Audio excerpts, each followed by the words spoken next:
آزاد کشمیر ضلع باغ سے بھائی عبد القادر صاحب نے سوال پوچھا ہے۔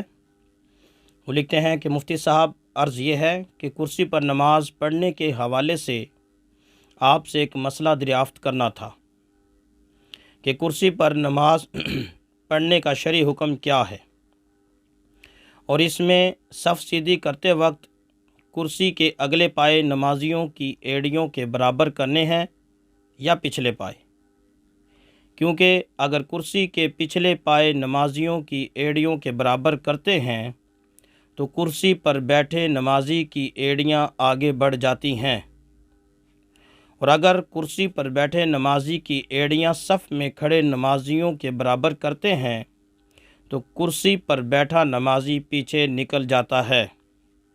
اس صورت میں کیا کیا جائے؟ دوسرا مسئلہ یہ پوچھنا تھا کہ کرسی پر نماز پڑھنے والا سجدے میں اپنے ہاتھوں کو ہوا میں معلق کرے یا نہ کرے۔ اگر ہاتھ ہوا میں معلق نہ کیے جائیں تو پھر کہاں رکھے جائیں؟ عبد القادر۔ جی میرے محترم بھائی، یہ دو مسئلے الگ الگ ہیں۔ پہلا سوال یہ آپ نے پوچھا کہ کرسی پر نماز پڑھنے کا شرعی حکم کیا ہے۔ ایک اچھا سوال پوچھا آپ نے۔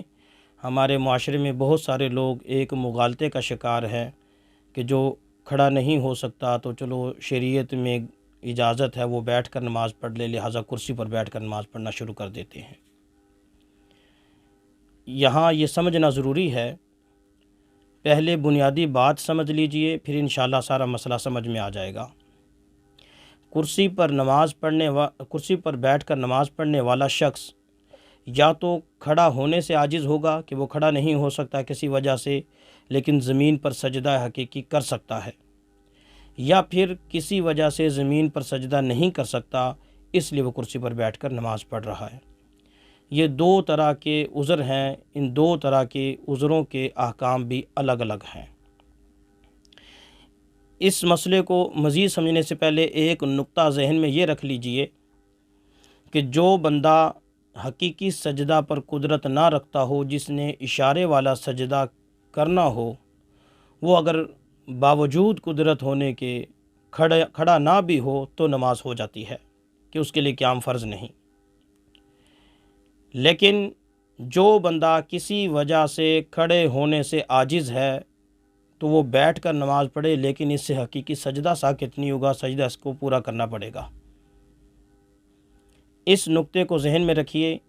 اب ہم جو دیکھتے ہیں معاشرے میں جو لوگ نماز پڑھتے ہیں، ان میں اکثریت ان لوگوں کی ہوتی ہے جو سجدہ زمین پر تو کر سکتے ہیں لیکن وہ کسی وجہ سے کھڑے نہیں ہو سکتے۔ اگر ایسا شخص کرسی پر بیٹھ کر نماز پڑھے گا تو اس کی نماز باطل محض ہے، جیسے کوئی بغیر وضو کے نماز پڑھ دے۔ چونکہ فقہا نے لکھا ہے کہ جو بندہ سجدے پر قدرت کرتا ہو، وہ رکھتا ہو اور وہ اشارے والا سجدہ کرے تو اس کا سجدہ باطل محض ہے۔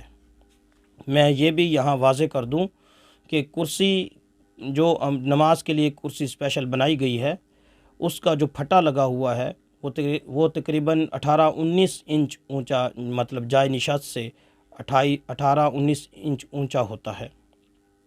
اور فقہا نے لکھا ہے کہ اگر جائے نشست سے ایک بالش یا اس سے کچھ اونچا سجدہ کیا جائے، اگرچہ ماتھا ٹیک بھی دیا جائے، تو وہ اشارے والا شمار ہوتا ہے۔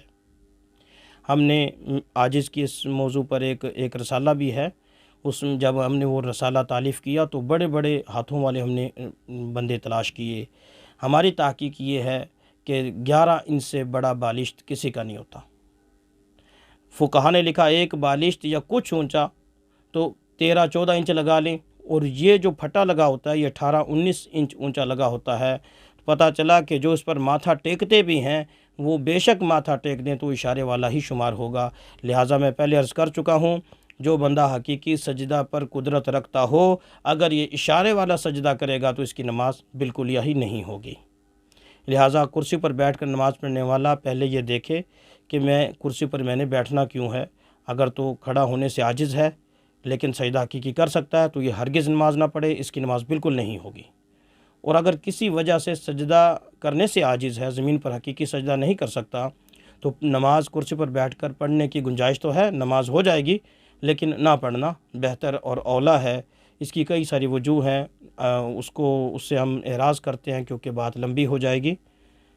سائل کے دوسرے سوال کی طرف جاتے ہیں کہ جب اگر کرسی پر بیٹھ کر نماز پڑھنی ہے، یعنی یہ اس بندے کے حوالے سے مسئلہ ہے جس کی نماز شرعاً ہو رہی ہے، تو وہ کرسی پر بیٹھ کے وہ اپنی ایڑیاں نمازی کی ایڑیوں کے برابر کرے، سائل نے پوچھا، یا کرسی کے پائے اگلے برابر کرے یا پچھلے؟ تو اس حوالے سے کرسی کے جو پچھلے پائے ہیں وہ صف کی جو نمازی کھڑے ہیں صف میں، ان کی ایڑیوں کے برابر کرسی کے پچھلے پائے ہوں گے، اگرچہ نمازی اس صورت میں کچھ آگے بھی بڑھ جائے تو اس میں کوئی قباحت نہیں ہے۔ تیسرا مسئلہ اس میں آپ نے یہ پوچھا تھا کہ اگر وہ سجدہ کرے، حقیقی سجدہ، مطلب وہ سجدہ کرے تو کیسے کرے؟ تو اس میں ہم نے بھی دیکھا ہے کہ جو لوگ ایسے ہاتھ مطلب ہوا میں سے معلق کر لیتے ہیں سجدہ کرنے کے لیے، یہ طریقہ درست نہیں ہے۔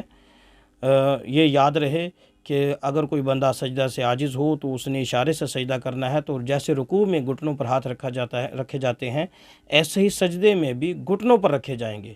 فرق صرف اتنا ہوگا کہ رکوع میں جھکنا کم ہوگا، سجدے میں رکوع سے زیادہ جھکنا ہے، انحناء جو ہے وہ جھکنا زیادہ ہوگا، تو یہ سجدہ ہو جائے گا، اس کا ٹھیک ہو جائے گا۔ جس کا زمین پر حقیقی سجدے سے جو عاجز ہے اس کا یہ سجدہ درست ہو جائے گا۔ لیکن صرف اگر ہاتھ ہوا میں ایسے معلق رکھے اور خود ایسے سیدھا ہو کر بیٹھا رہا تو یہ اشارہ بھی نہیں ہے سجدے کا۔ یہ تو اس لیے کرسی پر اول تو نماز پڑھنے سے اعتراض کیا جائے، بچنا چاہیے۔ اگر کوئی پڑھتا بھی ہے جس کی نماز ہوتی ہو شرعاً، جس کی اجازت ہو شریعت کی طرف سے، تو وہ یہ رکوع سجدے وغیرہ میں تھوڑی سی تمیز کرے، رکوع میں جھکنا کم ہو اور سجدے میں جھکنا زیادہ ہو۔ امید ہے کہ آپ کے سوالوں کے جواب پورے ہو گئے ہوں گے اور بات سمجھ آ گئی ہوگی۔ السلام۔